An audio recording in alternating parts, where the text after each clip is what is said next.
Go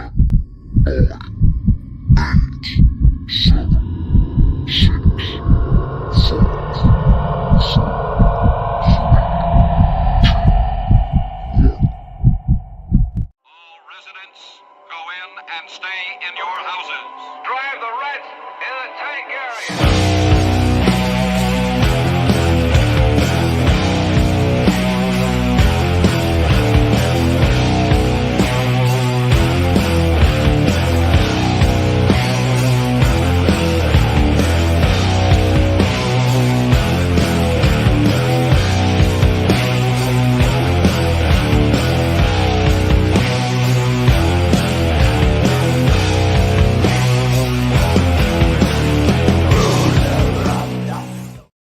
What the fuck is up on a Sunday motherfucking sinful night? Oh, that's right. We're doing this little ditty called Tracks of the Damned with my awesome co-host, Human Hoofbeast. Genghis is off playing hooky tonight because he's a turd burglar, but that's okay. We love him. All good in the hood. All in love, all in love. Looks like somebody is already in the comments. Well, that's probably him. I'm not sure what you're congratulating me on, but thank you. Actually, there is a shit ton of updates before we fucking get started. So, a lot of stuff coming up here this week. Not only has Iron Serpent's The God's Weep track has dropped as of yesterday, and if you haven't checked it out, you better. It's really good. Hopefully you like it. Oh, thank you, John. Yes, and I was going to get to that here shortly. But this Tuesday on Reaper's Underground, I'm going to have the director and CEO of Flashtainment Productions, Maurice McCoy, with me, as we are going to discuss the Friday the 13th fan film known as The Multiverse of Jason, which I am now officially cast in a role for that film. So, you know, it's kind of a dream come true because that's one of my favorite franchises as a child. So, hey, I'm in it to win it. What can I say?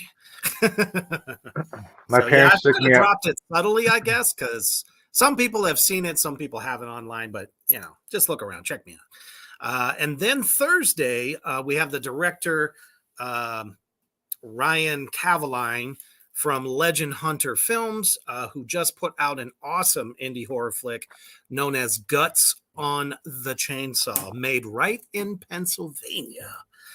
He'll be with me on the Underground, so it's a double shot week, so get ready.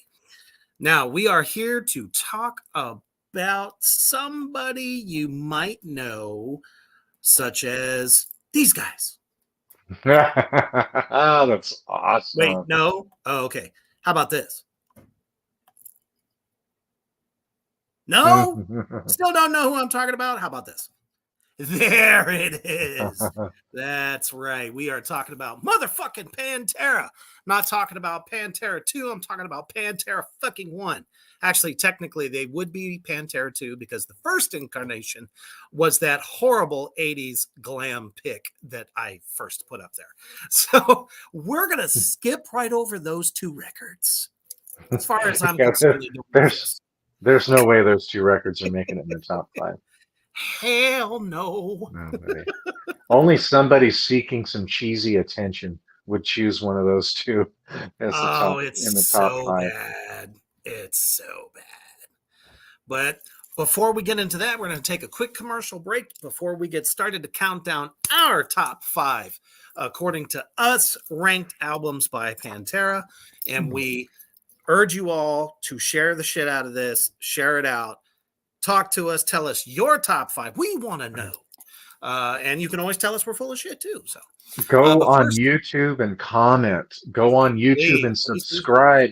I'm going to do something this week to try to get more people to subscribe to this channel because we work pretty hard. To me, we have a lot of cool visuals going on. We bring the energy to this. We cuss a lot. What more does anybody want? We're just being ourselves, people. Yeah. I've seen an uptick on my YouTube channel that this also goes out to on Reaper's Underground. But yeah, we definitely got to get the Three Witches up and going a little bit more. I think some people just don't realize we have it. So I will start pushing that and put an ad together. But real quick, let's take a look at our current merch line. Check it out.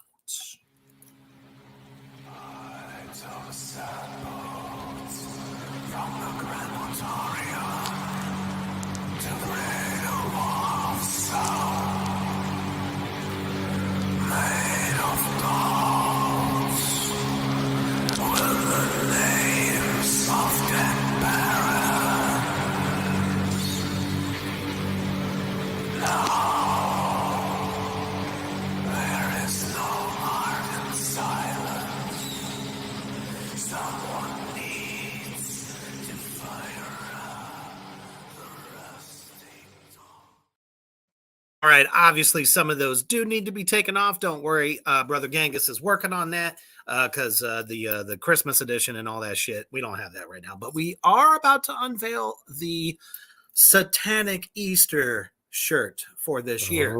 So we will get that out to you. But if you're a fan of what we do, you like what we do, obviously you keep coming back to get slaughtered. So help us out by, showing your love. A little bit of support there goes a long way.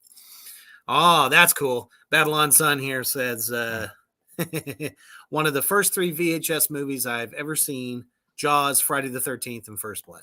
Yeah, I was just a wee little boy in short pants at that time when that came out. So that was an eye-opener.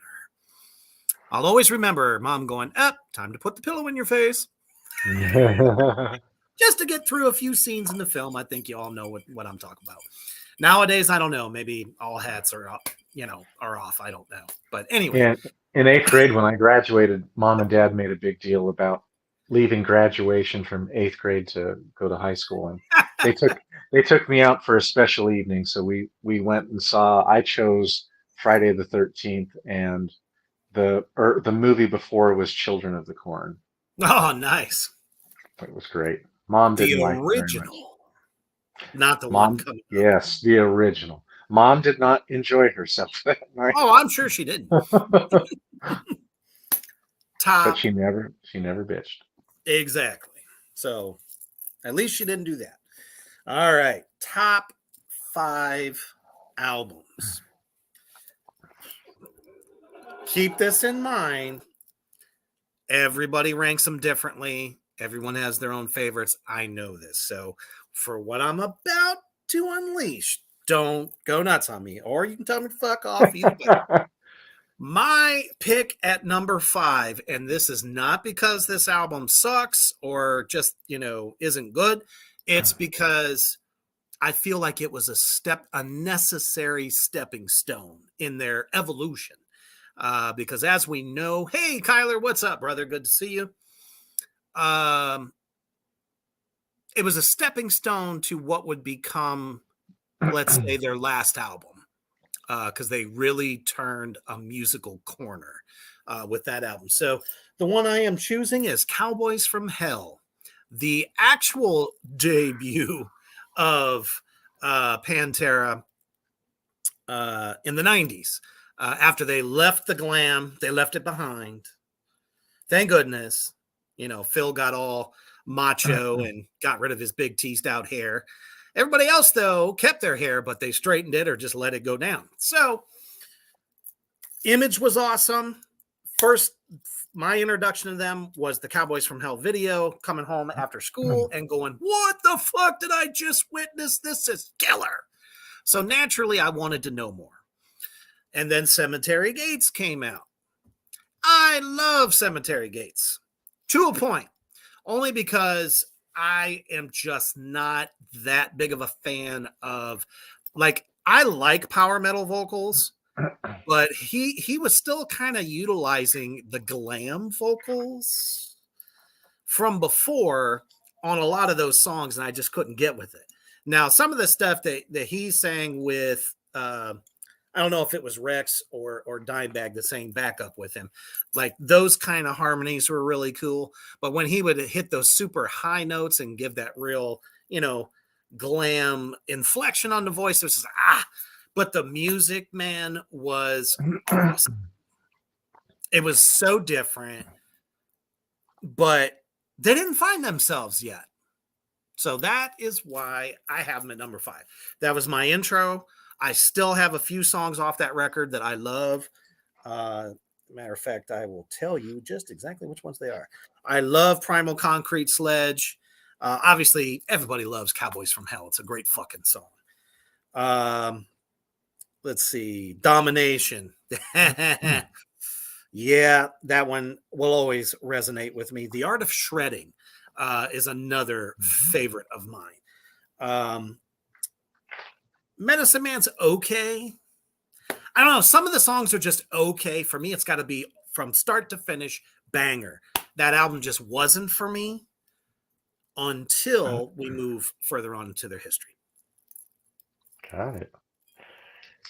Well, when I give you my 5, I will also discuss why I disagree with your number 5.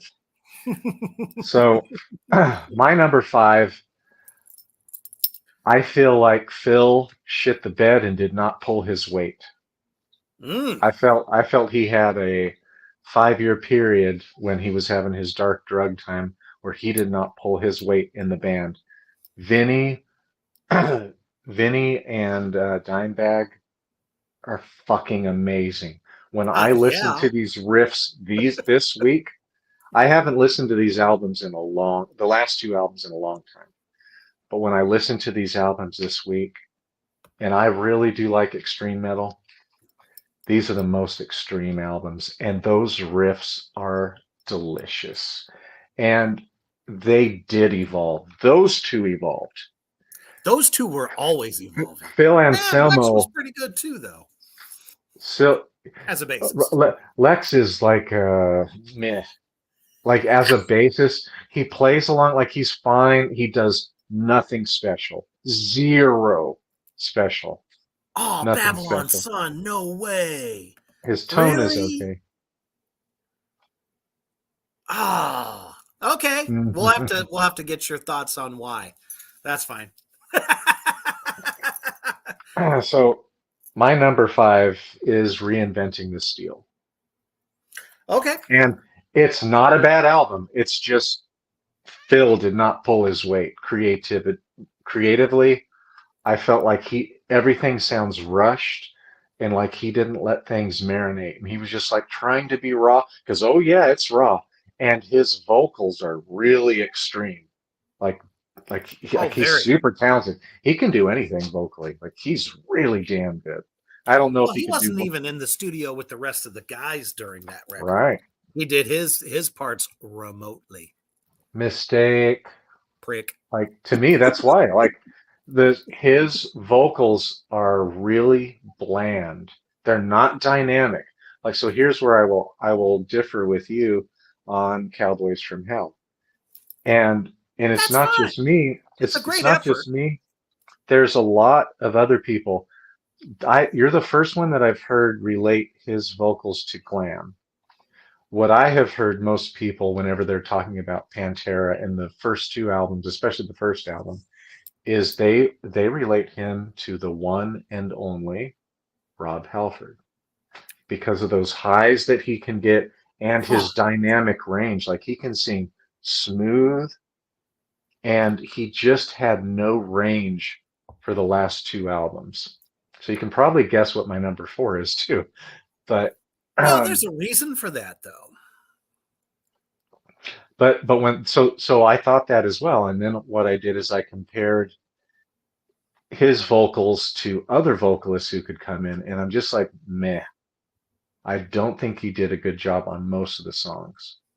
They're just pretty forgettable, just straightforward, really predictable, and they are not dynamic. They're really harsh, but they're just not dynamic to me. And I love the riffs, the way that Dimebag evolved with his riffs. They're so doomy and just nasty, like you never know what's coming. And so when I listen, and I also prefer the guitar tone on this album as well. And the drum tone I prefer better than Cowboys from Hell. But it's just Phil. I don't think the producer knew exactly where Vinny wanted to go and capture his sound.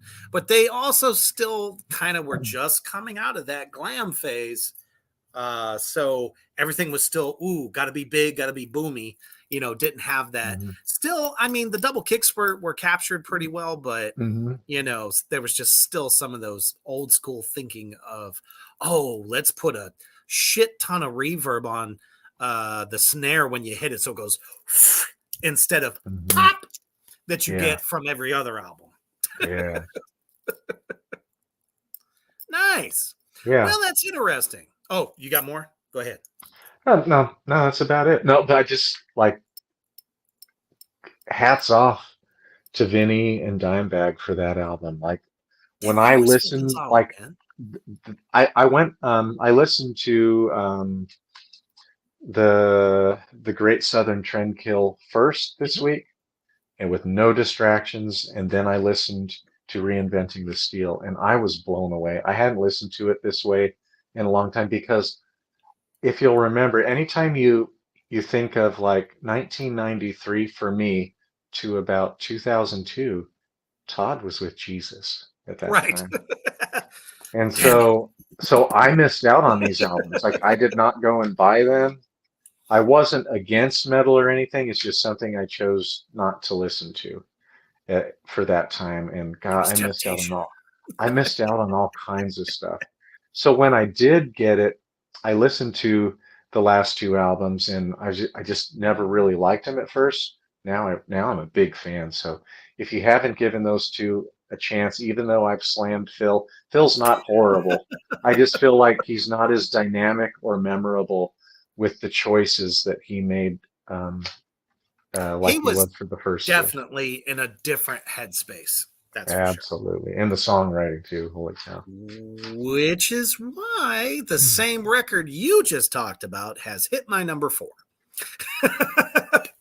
It is definitely my number 4 because even though musically, it was definitely them turning a corner. Like Rex and Phil both have said that in multiple interviews that they were on the brink of something there. Problem is, and we were just kind of touching upon this, Phil was in a different headspace. He was into much heavier shit. He was listening to a lot of fucking death metal, and he was getting into a lot of black metal at the same time. So you can clearly see influences.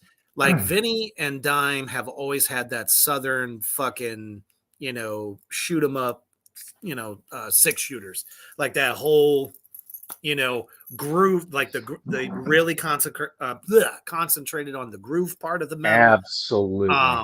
And it's like they meshed so well together. They moved together instead of one trying to keep up with the other, which is what kind of, like I said, they are the masters of the guitarist drummer section, because there is no section name for it, so I don't know what else to call it.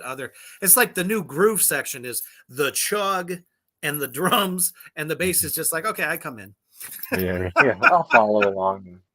I'm with you. I mean, unless you're Geezer fucking Butler, and then you're right in there.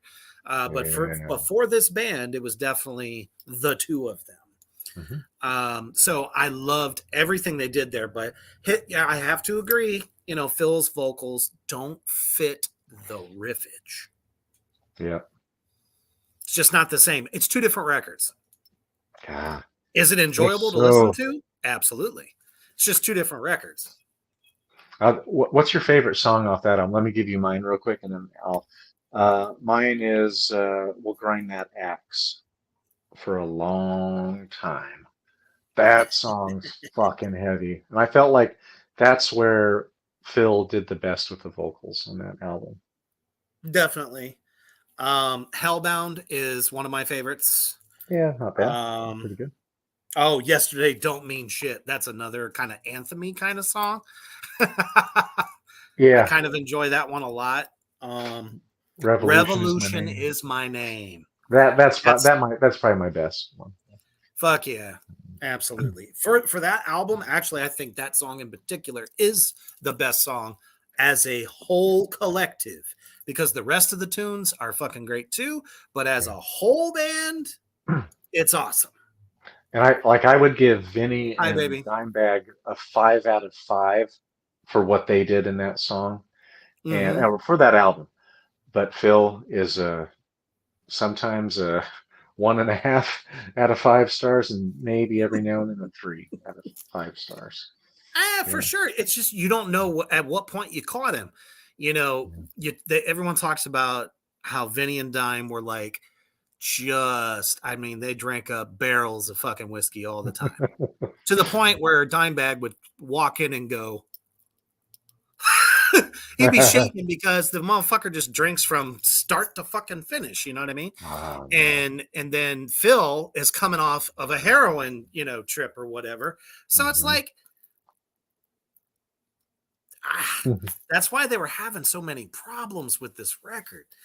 Oh, Yeah. I love you too, baby. And I guess Hoof Beast is okay also. She's watching remote, so All right. in Los Angeles. But yeah, so it is a good album, and every musician on the planet loves this record. Do they love it for the vocals? Absolutely not. I can tell you that right now, but I'm sure there are those that do. So don't be afraid. I I'm would saying love you for like it. them. It's just two I different records. I would love for them to release the Great Southern Trendkill and this album as an instrumental.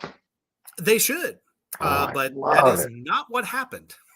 Yeah, I would love it All like they that. did was just make a reissue edition of every record. They didn't change a fucking thing. Yeah. So, all right. All right. So my number 4, you guessed it, is the Great Southern Trendkill. And this had a couple songs that I thought were a little bit more catchy. Um, Drag the Waters. Oh man, I love classic. that song. Uh, is it 13 Steps to Nowhere? I do not like the Suicide Part 1. Just, I know you're trying to be artistic, Phil, but you fucking failed on that. I couldn't give two shits. I know how they made the song. I read about it, and I don't give two shits that you and Dimebag were fucking wasted, and you played the song while you were wasted. You woke up and then you kind of recorded something down, and then it became a song. But that All song right. fucking sucks. That's fucking boring. I think But it's probably good for manic depressives. I hate to say yeah, that. They're probably the only ones that liked it. Like the "oh woe is me" people probably dug the shit yeah, out of it. yeah, I but mean, just the lyrics were still very inventive. It's one of Phil's best attributes besides his voice. The man can write some mhm, songs. mhm. They just don't always make sense. Or they don't go with the music, like you made that point for your number 4 choice, and I Uh-huh. totally agree with that. They just don't go like his quality and how things fit and mesh together and are clever. There's no cleverness. The cleverness is not on the same level as it is for some of the other albums. Oh, But but absolutely. I really like this album a lot. This is the first one I listened to last week, and I was blown away. It was almost like a reaction listen for me because it had been so long since I heard this. And when I did hear it years ago, I think I was too busy doing something else that I really never gave it a chance. And glad I did this week. So this is not a shit album, people. This is a really No, good album. not at all. Very good album. Now, brother Babylon's son here makes an excellent point. Love his influence on Crowbar and other NOLA bands. Well, I'm going to tell you all right now and probably blow your fucking minds. I much prefer Down than I do Pantera. Do I love Pantera? Yes, I do. But if it comes down to it, that super band is like the Tits McGee for me. I love it. And that's Every something album is great. I need to revisit it because It's on a when different I've level too. when I've listened to Down, I'm not a huge Pepper Keenan fan either. Like, Really? yeah, Okay. That's like I fine. I like Corrosion of Conformity with Mike D and with Reed Mullins singing. I Now the Deliverance album I thought was really good. Wise Blood was pretty good, but You really gotta also know that the person who really drove the band was Winehand, or however you say his fucking name, the guy from Woody? Crowbar, Oh. the other guitar player in Down. For Down. Yeah. Yeah. He's the one who wrote the fucking riffs. He was the riff master general. Mm. And then Pepper would come in and they would kind of do a little bit of, you know, harmonize things together. But the real riffer there was him. So that's where it really kind of comes from. But I would challenge you to go back and listen. Kirk, thank you. Thank you. Weinstead. God damn it. Now, thank you, Babylon. I appreciate that. Yeah, it's Kirk Weinstead. He's the riff guy. And it's fat. I'll revisit it. I'll revisit it tonight. Sure, absolutely. Definitely the first and second record. And then the one right after that, the last EP they did, there's like 2 or 3 really good songs off of it. So just to kind of give you a heads up. All right. So we're now into our number 3. But I think before we do that, because, man, so far we're just trucking along here. But then again, that's kind of a problem when you have a band that only has 5 albums. Can't count the limited editions or the live album, even though that album was probably one of their highest selling records, was the live record. Never understand that, but that's fine.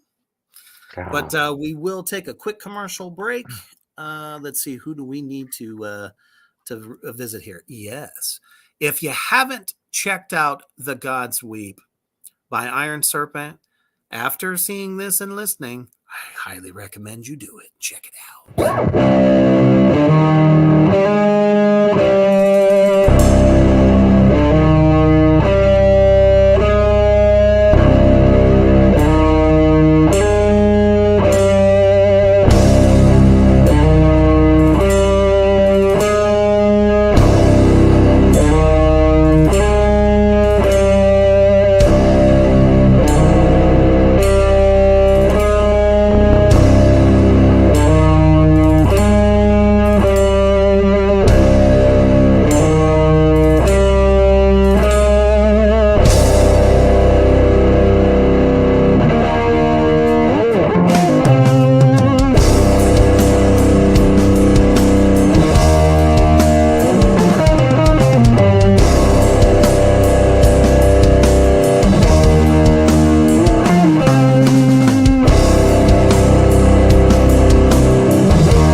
On Spotify right now. A lot of these songs, guys, I don't know if you've noticed it, between Aramon and this one, musically, Crowbar had a lot to do with some of the riffs, as well as Elder and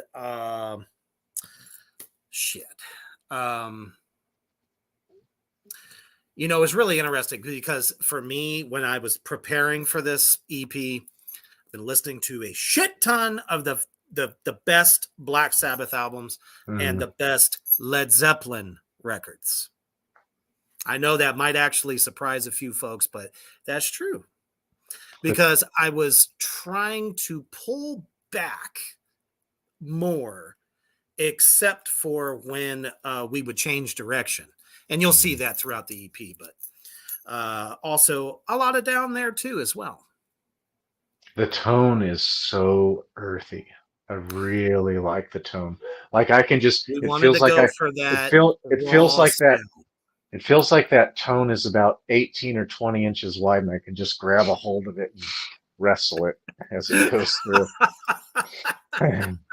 That is a great fucking analogy. Absolutely. The biggest thing that Slinger and I were worried about was people going, "Oh, that's black tar." No, it's fucking Mm-mm, not. mm-mm. Way more doomy. It Really is. doomy. Black Tar was more of a groove oriented, like I would say Danzig and even a bit of Pantera-ish, a little bit. Oh, Not, absolutely. A little bit. yeah. A lot of high on fire, and Yeah, yeah, I could see that. some neurosis in there as well. But Hmm. like I said, the direction we were going, I don't know, I think was better. So, anyways, check it out. All right, so we are at our number 3, All and it right. looks like you and I are going in progression here. Because I'm like just one step behind you, or well, ahead of you, actually. Um, and the last one we were talking about was the Great Southern Trendkill. Well, that's my number 3. Mm. That's right, folks. I know everyone probably wants to stake me, for saying it, but this is not a bad record. It's not. Anything from Floods, um, to Drag the Waters, War Nerve, and of course the opening title track, Great Southern Trendkill, all fucking certifiable bangers. Suicide Note Part 1 and 2, I could have done without.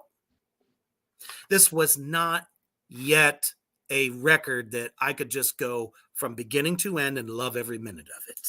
Mm-hmm. So that's why my top 2 are probably going to surprise some folks. I'm sure, yours as well. Hell's Wrath, Living Through Me, that was a pretty good thing too. A good track. I loved Vinny's use of different rudiments within his grooves. That's why this album is ranked a little higher for me, because he Mm-hmm. was opening up more. As before, it was kind of reserved. He kept to a few, like maybe 3-4 trick bags that he could Mm-hmm. give you. His fills are always fantastic. Mm-hmm. As a matter of fact, I was just watching Drumeo discussing his drumming for Pantera. And a Mm-hmm. lot of what's said is his grooves were powerful because they were simple. He wasn't putting 50,000 fucking notes into 1 or 2 bars to Mm-hmm. get the job done. And the other reason this album is higher on my list is the breakdown sections were massive. Mm-hmm. There is nothing I love better than the singer doesn't have to sing it all, or could just scream over top of it, one long ass fucking scream, so I could hear what's going on. Whoop, sorry about that. My cat is just having a field day here. Bit my foot, as a matter of fact. That's okay. You gotta love that shit. But it's like the singer could scream over top of it, as Phil does a lot, and I can just feel the power of Vinny and Dime in succession dropping the goddamn hammer. And a lot of times it was just a Mm. simple boom, tap, boom, tap. But what, Dimebag would do over top of that is something a Ooh, little more offbeatish that would just kind of come yeah. off of that. And then if he starts to chug a lot more, he'll throw double bass underneath of it to thicken up the fucking sound. So this Mm-hmm. record was awesome for that. His use of the Mm-hmm. paradiddle in War Nerve was just so fucking tasty. Because it was a time where metal drummers were actually utilizing the bell of the ride cymbal and doing different patterns on it to Mm-hmm. give more tonal flavor, Mm-hmm. while the meat and potatoes, the bass and the snare, are doing Yeah. their job. And that's what I love about it. But there's just some songs on here that weren't necessary. I bet you it would have been more effective if it was a fucking EP. Yes, I said it. Could have been. Could have been. Like 6 songs. That would have been good. Yeah, All yes, right. just another song. If you like your metal a little bit more on the heavy extreme side, this is an album for you. It For is sure. heavier. It is To me, definitely heavy. it's the last two albums are the heaviest. Although the third one is pretty damn heavy too. Well, they're all heavy, different levels. Yeah, so I already Yes. talked about that album, so you already know what I think about that one. So yeah, it's a very, very damn good album. My number three, because due to inconsistency, Ah, there are some songs on this album I think are fucking awesome. But the song that they started out with, Strength Beyond Strength, don't like it. So yeah, so this Far Beyond Driven is my number three. And interesting. Okay. it's I still see this as a really, really good album, but I always have remembered that there's several songs to where once again it's Phil not pulling his weight like Vinny and Dimebag did. To me, Vinny and Dimebag are dynamic, very memorable on every song, but Phil is not. And the first song where I felt that way was Strength Beyond Strength. Then they hit Becoming, totally like I thought Phil knocked it out of the park for that. 5 minutes Definitely. alone, 5 minutes alone, fucking awesome. Um, I'm Broken. That's my favorite off of this album. Love that. And that Oh, riff is absolutely. so nasty. And the way Vinny's chugging with the with I think it's the toms going along with Dimebag's chugging. The dun dun dun dun dun dun. Fucking love that. Musically, the record is completely sound, and their cover of Planet Caravan, ooh, I almost prefer it more than the original, and that's a stretch for me. Only because, Phil's way of singing it, I liked a lot better because it Mhm. didn't have some weird ass effect on the voice. Yeah. I think I would have liked Planet Caravan a little better by Ozzy if he didn't have an effect on his voice. Mm. Otherwise, everything else was fantabulous. And let's face it, you know, Dime can literally play anything and make it sound just like the original, and he nailed it. Yeah, he's such a talent. Like I have so much more respect for him after this week of critically listening to every album.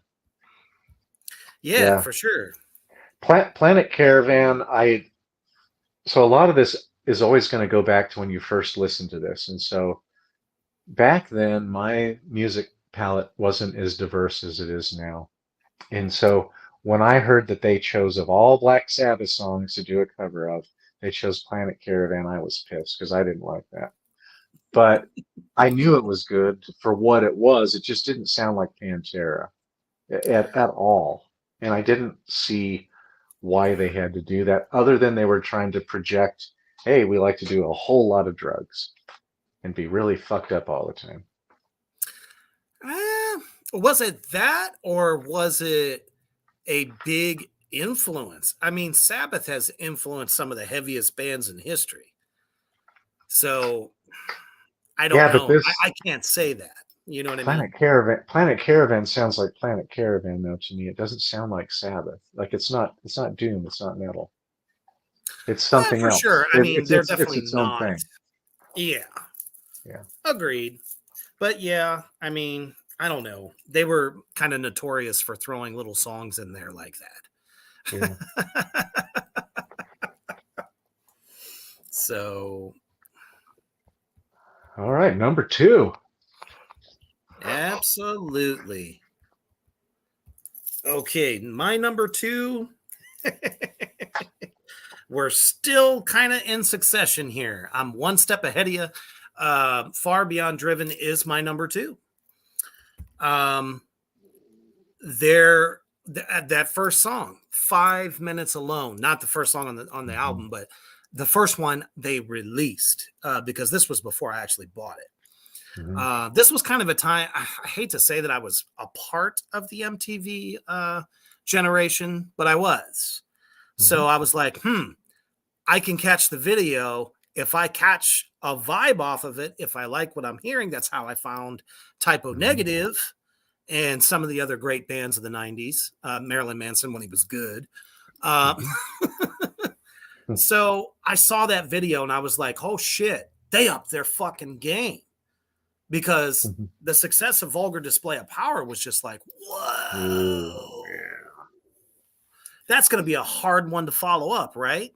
Well, I loved the grooves. The guitar is absolutely bone crunching. And the solos, I love them. But, you know, again, like you said, there's some inconsistency amongst the tracks. Again, I feel like there's some songs that just didn't need to be there. This was also a period of time where they were doing a lot of filler. You know, the record companies could be saying, no, we want 10 tracks. No, we only want to do 8. Nope, 10. Because if you look at a lot of the major bands at that time, Slayer was also guilty of this. Constantly 10 tracks, 10 tracks, 10 tracks. And then it even elevated sometimes to 14. I'm like, holy fucking shit, that's too much to listen to. Yeah. 8 good fucking songs I love. Yeah. And that's why I love the last Black Tar Superstar vinyl edition, because there are 2 songs that aren't on there. It's enough. It's the best of the best. And they flow well together. So I kind of wish they would have done that here as well. Totally agree. Now, you've often talked about the importance of the first track on the album. So what did you think about Strength Beyond Strength being their first track? Well, I mean, I don't think there could have been a better song, honestly, to kick it off. It was just a fury. Yeah, it just doesn't. Kind of what they're known for a little bit at that time. Something faster. You know what I mean? Yeah. Just kind of lacked the groove to get you into it. It was kind of like like, the point. yeah, like the tone totally changed for this album. I wonder, I can't remember if it's a different producer or not. See, was it Terry Date or Andy that did these? I think it was Terry Date. Let's see. Yeah, Terry Date. I think Terry Date did up through the first 3. He may have done Great Southern Trendkill as well. But I think the Abbott brothers got together and did a little bit more. I can't read the writing, it's too small on there. But I know Terry Date was with the first 3 albums. Yeah, he's on Far Beyond Driven. Okay. Well, I don't know. Maybe it was the band that optioned this sound. I like it. No, I like this tone. I think it's really, really good. Oh, it's definitely a step above Vulgar Display, but you know, songwriting wise, like I said, there's just some tracks that don't need to be there. Yeah, and that's a disappointment. I remember I was disappointed when I got it. Like on the first song, Strength Beyond Strength, I was disappointed because the groove was gone. But the groove was there for like the next 4 songs. There's total groove for the next 4 songs, and they're fucking bangers. I can't help but think that this was their way, because Mouth of War was such a fast, heavy song that they wanted to give you, hey, we're back. Here's a taste of what we did on the last record. Hurry up, machine gun through it. Now let's get to the groove. And that's exactly the way the track listing goes. Because of the grooves that follow it up. You know what I mean? Yeah, but yeah, it is very important. I mean, that first track definitely sets the tone. For some people, I bet you they were disappointed after hearing that track because they loved how fast, ferocious it was. And then was like, wait a minute, you're switching gears on me. What the fuck? So it's kind of like a catch-22. What I really like is because of the influence of grunge, Pantera said, fuck that, we're getting heavier. Pantera went from, especially if we think about their power harebrained metal, and all the way to reinventing the steel, they just got heavier and heavier, Oh, absolutely. really heavy. And I'm glad they did at a period of time where it seemed like metal had lost their nuts. I mean, Slaughter Mhm. was at the top of the charts. Good God. What the hell? Mhm. And for Pantera to have a super fucking heavy record and be at number one, it was a triumph for metal. It gave us all hope because all the other greats went underground, Yeah. which is Like fine. There's nothing wrong. Megadeth got really soft. They really Um, did too. Testament wasn't as good. Um, the Sound of White Noise from Anthrax, I really like that album No, that's with not a bad record at all. John Bush. I love that album actually. I actually But then prefer John Bush over the other. the next one that came out, I was just like, what the fuck? Like I You know was what? so Even disappointed. John Corabi, when he was in Motley Crue for a hot second, Hmm. even they were heavier. Hmm. Oh, let's not forget when the Red Hot Chili Peppers got their balls back. That was because who was playing guitar? Dave Dave Navarro. Navarro. It's like people saw what was going on. It was chick metal. All metal kind of turned into chick metal at that time. So everybody else was like, we're losing our edge here. Heavy it up. Yeah. And they all did it. Hmm. Yep. I mean, Morbid Angel was still doing their thing. Cannibal Corpse was doing their thing, and Oh, those guys were really just kind of winding up, you know, yeah. Oh, I was just listening for to what was Blessed to Are the. come. I was just listening to Blessed Are the Sick today. Oh, that Oh, man. praise riffs are so weird. They're so unconventional. So good. He's my guitar hero. He's the guy for riffs that he's so artistic and weird. I love it. All right, my number two is Cowboys from Hell. All right. Okay. I can get with that. Reason why is there isn't one weak song on the album.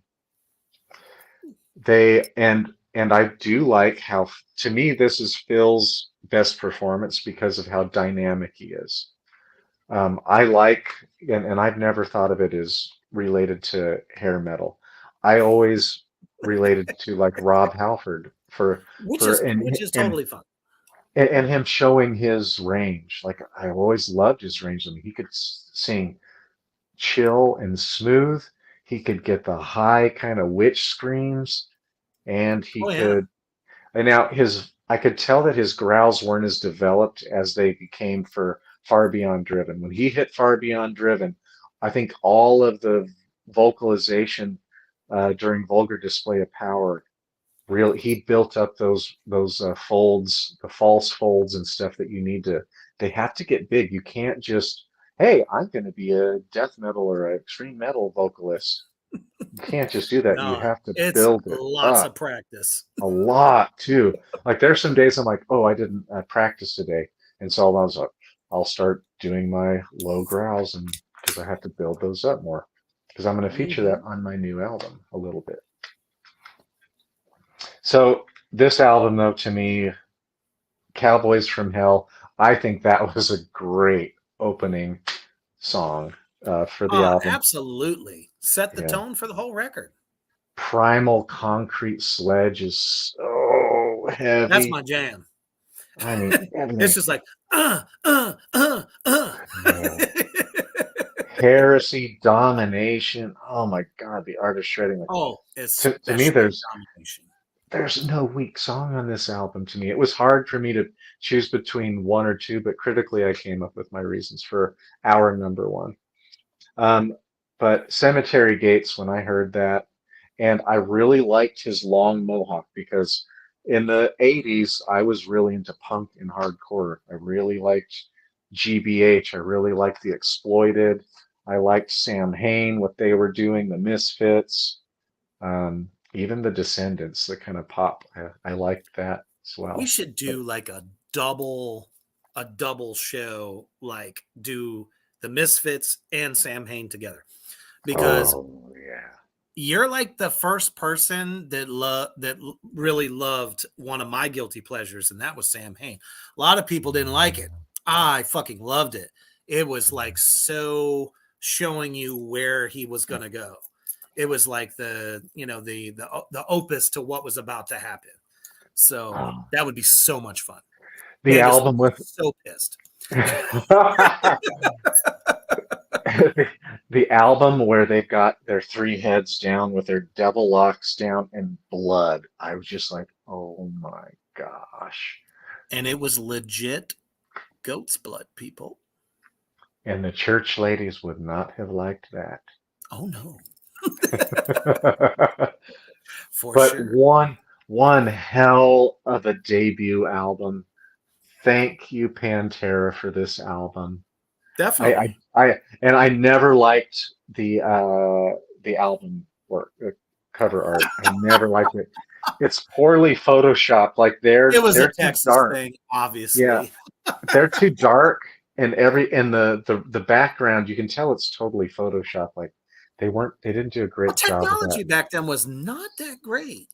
Yeah, I didn't think that it fit with this album to me. I didn't either. And Phil Yeah, jumping up in the air. I mean, come on. I mean, yeah, yeah, that's what he was doing on stage at the time. I get that, but I don't think that's how you really wanted to present yourself, but that's yeah. fine. Like even this picture that's on the back is more interesting than the cover to me. That's because they were fucking road warriors, man. They were show Yeah, after show after show after show. yeah, They almost could have done what Danzig did when they first started doing their videos, just do live. yeah. Because Just they're show them playing it live.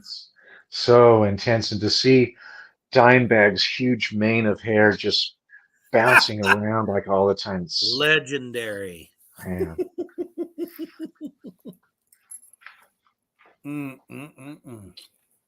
No one's taken their metal card.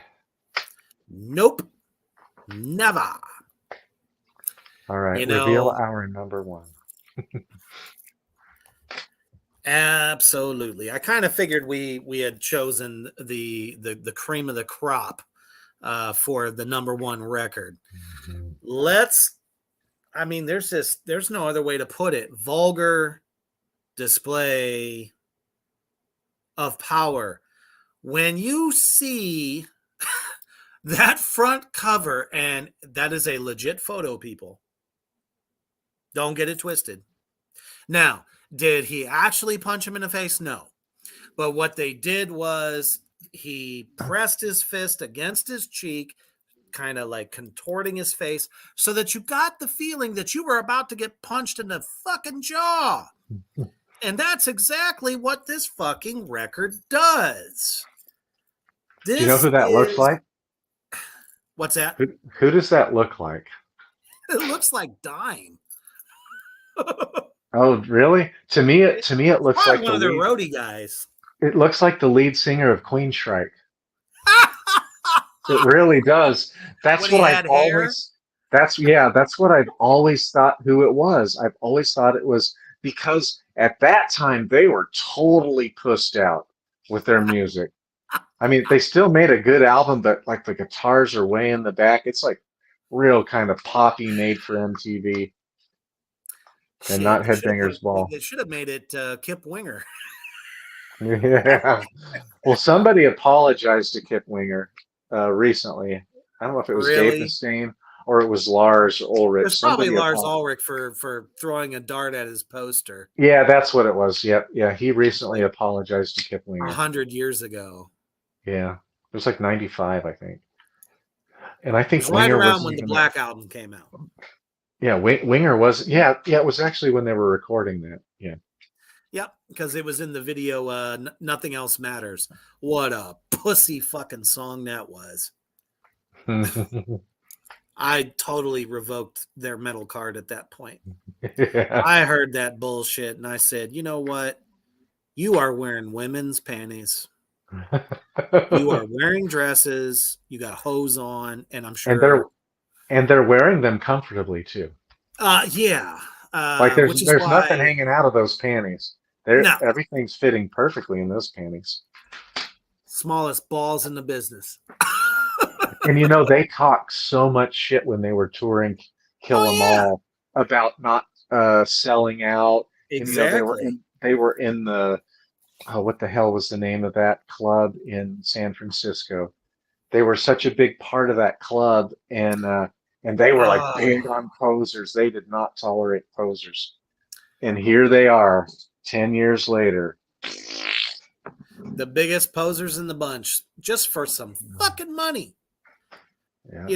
I don't Bob suck a bag of cocks. exactly. And it was their management, I think it was at the time, that suggested this dick fuck in the first place.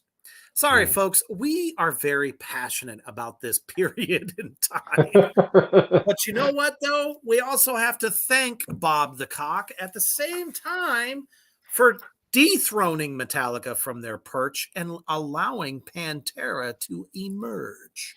Yeah. There's a reason they let go of the glam shit. It's because they saw the future. Mm-hmm. Metal was becoming more aggressive and heavier. The underground at that time, Paradise Lost, obviously Cannibal Corpse, the great death metal bands, Dark Angel, the rise of Deicide. Mm-hmm. Were Carcass. yeah, absolutely fucking Carcass. They were becoming more popular than the mainstream guys. So Phil and the boys were like, we need to get heavier. I think that's why they shed that. But man, from Mouth of War, the kickoff tune of the record, you literally got strapped into a seat and were about to go on a hell ride that you weren't ready for. It turns you inside out. Your insides are on your outside. It's simply just all angst driven the whole way through. And it's like the word power itself was the concept for the record. Everything Phil sang about this was power driven, because by the time you get to a new level, you just feel this like inner strength welling up in you, and it's you turned into fucking Arnold Schwarzenegger overnight. And what I like what you just said about a new level, how it kind of swelled and it kind of built. Vinny, the way he did the drums in there, like he left some space in there for things to kind of build on that song. Which is something that extreme drummers don't do today. Yeah. They literally fill up everything. So good. And this is the tour that I saw them on about a month after the album came out. And so I was on the balcony in the Roxy in Atlanta. So the Roxy's still there in Atlanta. Man. And they had a balcony. I was on Dimebag's side, looking right down at him and Phil with the shaved head. Like I was a little disappointed that he got rid of the braided mohawk, because I really thought that was cool and different. But he pulled off. He looked so fucking tough with his shaved head. And just in the way he headbanged, he was so intense. And he was one of the first to sag as well. Right. Yeah, you know how, like, I know. I don't think that was on purpose, though. No, I don't think so. But he was wearing like OD green, like what we wore in the Rangers, like OD green, the BDUs with the pockets that he had cut off. Ah, man, and Exactly. his black Converse. It was just really street level. Like you could almost imagine him coming straight out of a Southern street gang. He was dirty. Everything was, sleeves of the shirt were cut off if he was wearing one. Yep. He exuberated dominance and power, and that is what really made this record so good. Shit. Fucking Hostile. Walk. Are you kidding me? Anthems to this day, people chant in every dive bar there is in America. somebody always puts Walk On. I was at a case in point, my mother-in-law's birthday party 6 months ago. They're singing, it's karaoke night somehow. And they got all these fucking, guys doing fucking rap and, R&B stuff and then some country stuff. There's lots of country. And all of a sudden, some big son of a bitch comes in and puts on fucking Walk. Wow. I'm like, you see, the whole place erupts after that. There's a reason. That song is just, it's so simple to play too. Yes. But it's the way, the inflection, the way it was played. Case in point, Vinny never played to a click trick ever. Wow. Never a click track. He was the time. I preach that to every drummer I ever have come in contact with over the last 25 years. Be the clock. Yes. You can be the clock and not sound robotic. That man was able to do that. Everything was crisp, clean, and just right in line with every fucking guitar part. Even This Love had no fucking pussy stank on it. None. I know Zero. when you Everybody thought it was going to be another like Cemetery Gates, and it wasn't. exactly when you look at the name of that song, like when he's saying this love, like, oh my gosh, that's so heavy. Like the emotion Sing along. is so sincere. But on this album, everything Phil did fit with the song perfectly. Yeah. 5 out of 5 stars, this fucking album. It's so damn good. Like there's not a weak song. Oh my goodness. By Demons Be hailed as one of the all-time great breakdowns. Yeah. I actually think they started it. by Demons Be Driven. Oh, goodness. Oh my gosh. Like and Phil's spoken part. Yeah. God. This album is something else. Fuck, there's not a song I would ever fast forward on this record. That's why it's my number one. So have you seen Chile, the show that they did in Chile a couple months ago? Oh yes, with Chile. Zach and Charlie. Mm-hmm. Did you see they had like 5 huge pits in the bottom of their football stadium going at the same time?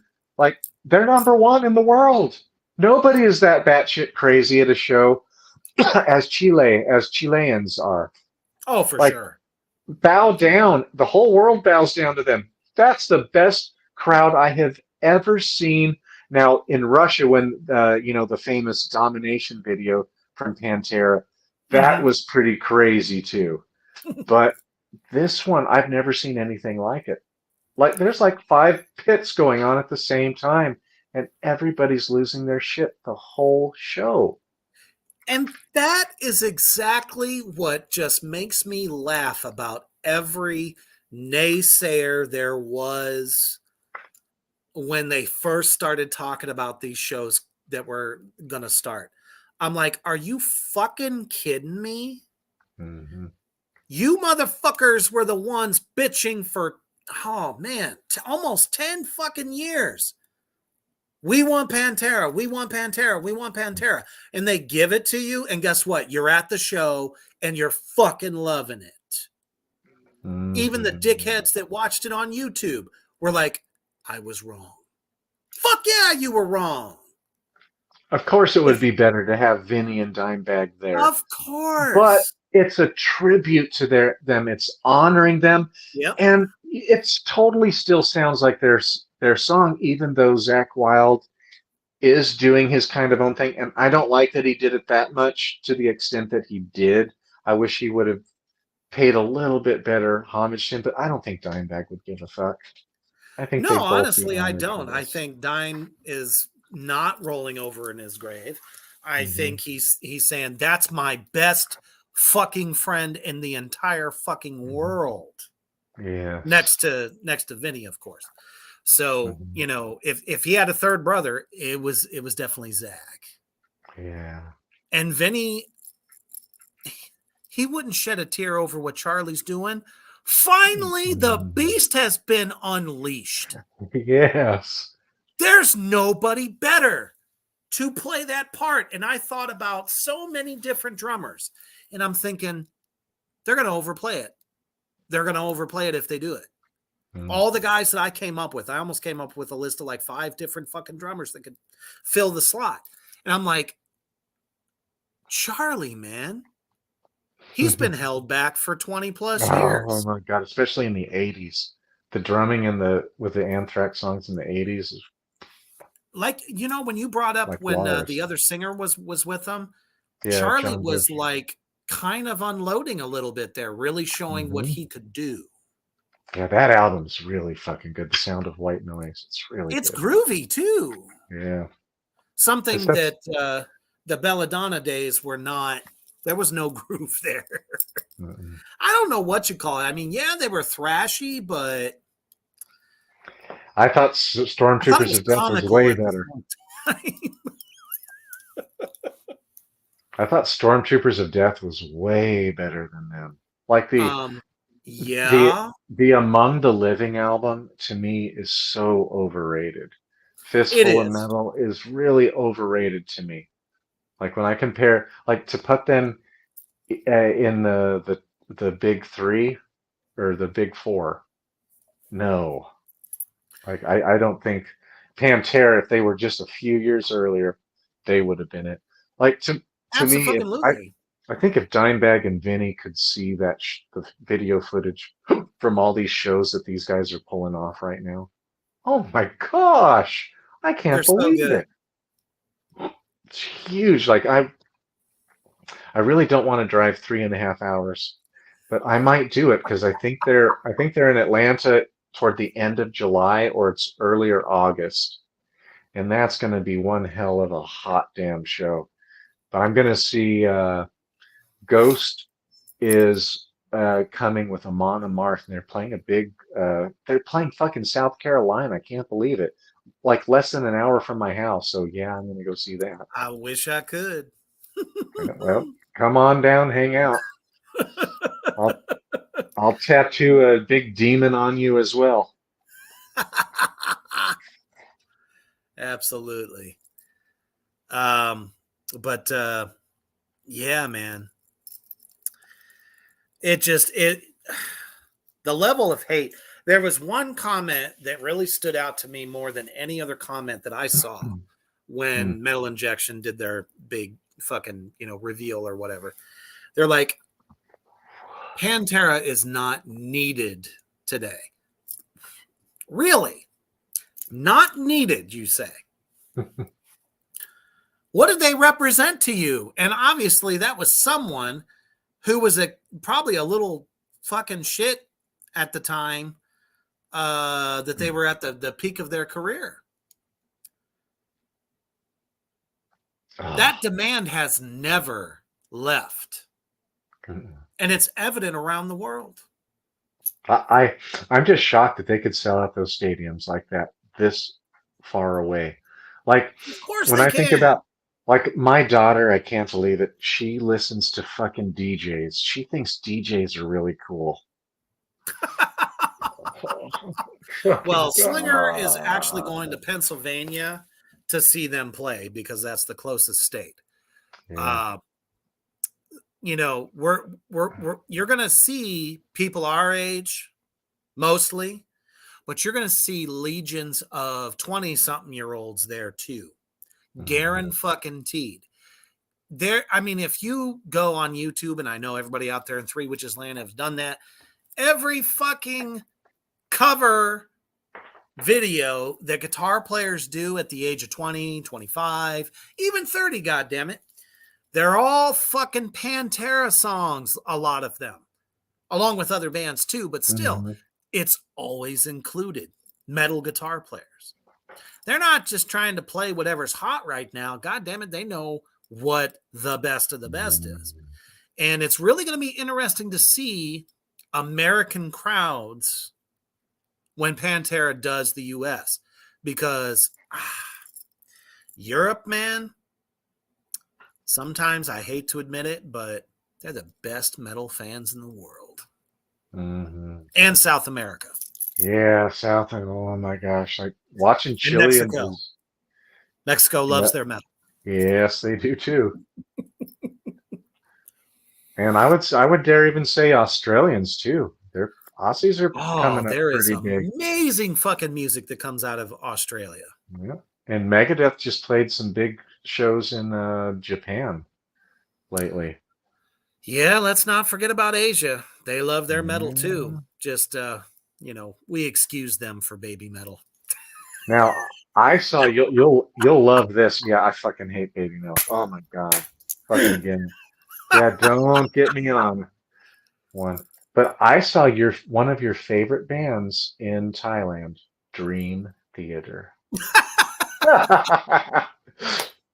No, I Hopefully saw them. they were throwing Zang beer at them.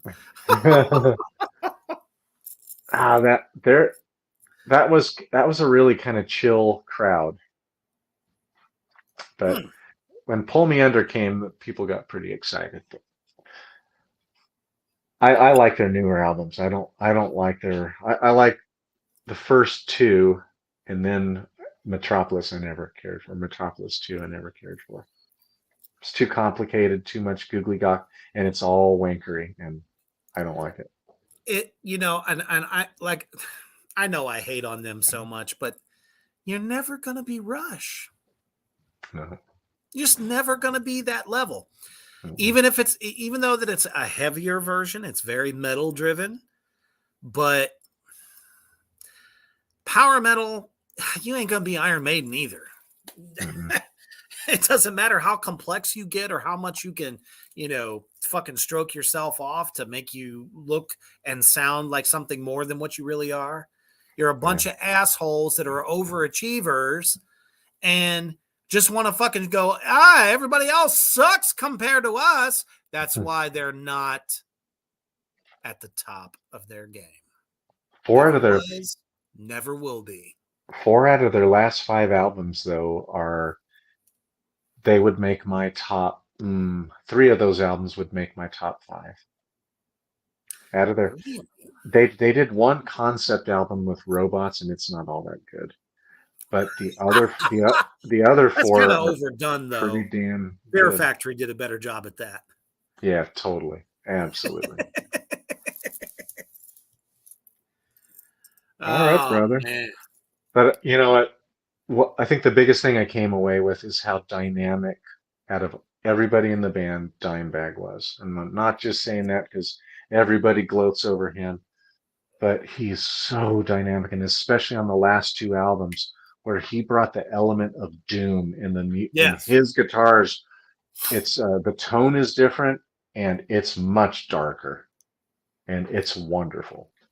I definitely believe, and some people might shit on me for saying so, but there's been literally 2 metal guitar players, in my opinion, my personal opinion, it's just me, that were a one of a kind, like Buddy Rich was to jazz in the entire drumming world, as well as Neil Peart and all the great death metal and black metal drummers that pioneered their genres. 2 guitar players, Randy Rhoads, Dimebag Darrell. I will always say that to my last breath. They were unique and brought something new to the table that nobody else did. That's why they stood out. This week I was thinking about just the point you just brought up. And to me, Dimebag writes catchy fucking heavy riffs like Tony Iommi, but he is a pioneer like Randy Rhoads or Eddie Van Halen was, because he does a little bit more quicker, kind of Eddie Van Halen-ish kind of guitar riffing and solos. Which is so interesting because his hero was Ace Frehley. Yeah. He always had the Kiss sticker on his lightning bolt. Yeah. They actually all did a show where they all painted each other up as each member of Kiss, and I was just like, I don't see the influence. Me either. They were just all like, cocks out, please suck them. That was that band. The only song that I ever liked, they played on MTV in like 1982 or 83, and it was Heaven's on Fire. Yeah. That song's pretty cool. And Eric That was all right. Eric Carr with his big hair at the beginning, they should kind of feature him. That's pretty cool, I thought. And when he hits the drum roll and his big O hair is going, right.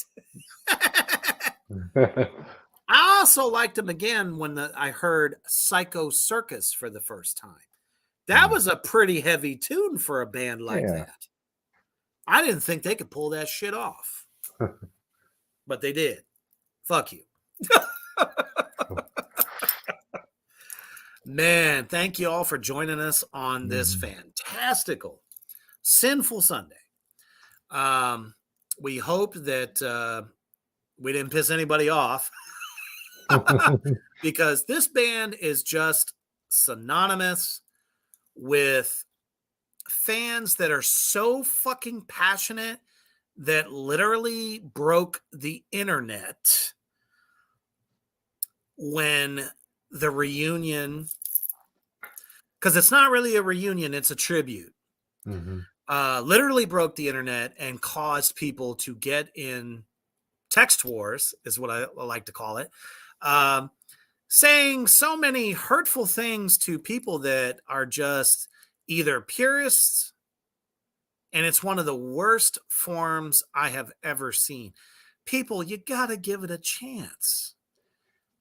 It's not like they picked up some 20-something-year-old fanatic or people that Vinny or Dime didn't even know. We're talking about the closest friends, brothers, like touring brothers at that, knew each other's styles, could play it synonymously back and forth, no matter who did it. There's a reason Europe and South America has been absolutely just in all their glory. You're going to see it coming soon. So if they come to your town, God damn it, go out there and for anything at all, to praise the great Vinny and Dime for their mark on the metal world at a time that it was so fucking necessary. And where they could have went, let's not forget the great bands like Damage Plan and Hell Yeah. Because those bands were fantastic too. And they left their mark on both. So we challenge you to go back and listen to all these records. Enjoy them. And most importantly, don't forget that you always must stay heavy.